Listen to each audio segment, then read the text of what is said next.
In this video, I show how I embellished some of the pages in my most recent flip-flop journal. For a more in-depth tutorial on how to create a flip-flop journal, refer to the link in the description of this video. The journal on the left uses 12-inch by 12-inch two-sided cardstock to create the foundation for a simple 5-signature journal. The cover measures 4 1/4 inches by 9 1/2 inches tall. The one on the right is 5 1/2 inches wide by 10 inches high and has been constructed with 3/8 inch spines to accommodate more pages in each signature. Here is a view of the spines before the signatures have been sewn in.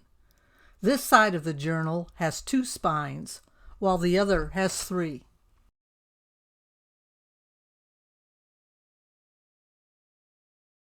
Both of these journals have 5 signatures, but the one on the right is much chunkier, without being gator mouth.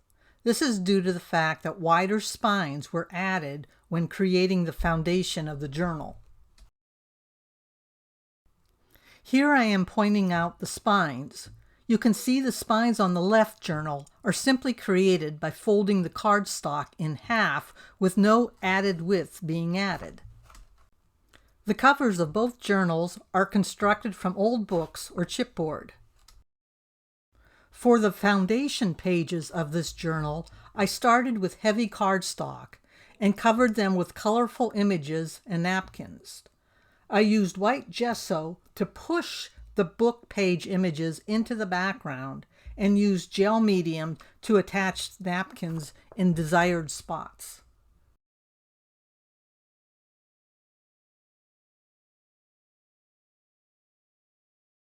Here are some of the napkins that I used and the finished foundation pages before any signatures have been added. It should be noted that I also reinforced the spines of this journal with fabric tape from Tim Holtz. An additional layer of cardstock, paper, or even washi tape could also have been used. Doing so makes the spines more stable and they'll thus stand up to wear and tear better.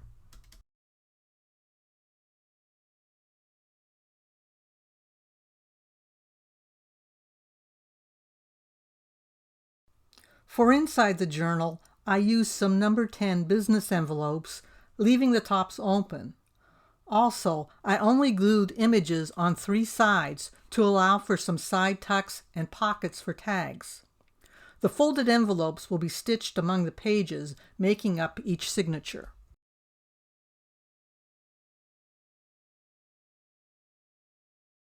Here I am covering the back sides of some digitals with more napkins. I used a glue stick to do so, but gel medium or watered down white glue could also have been used.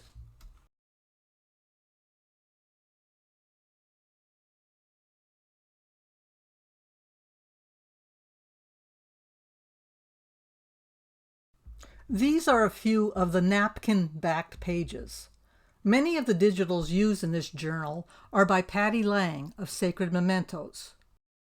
Here I've begun to assemble some of the signatures.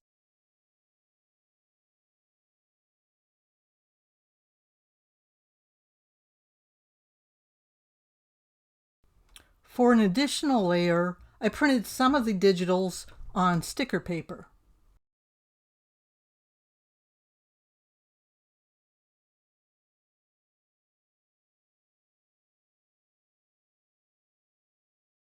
In addition to digitals, I used old trade cards and postage stamps to embellish the pages.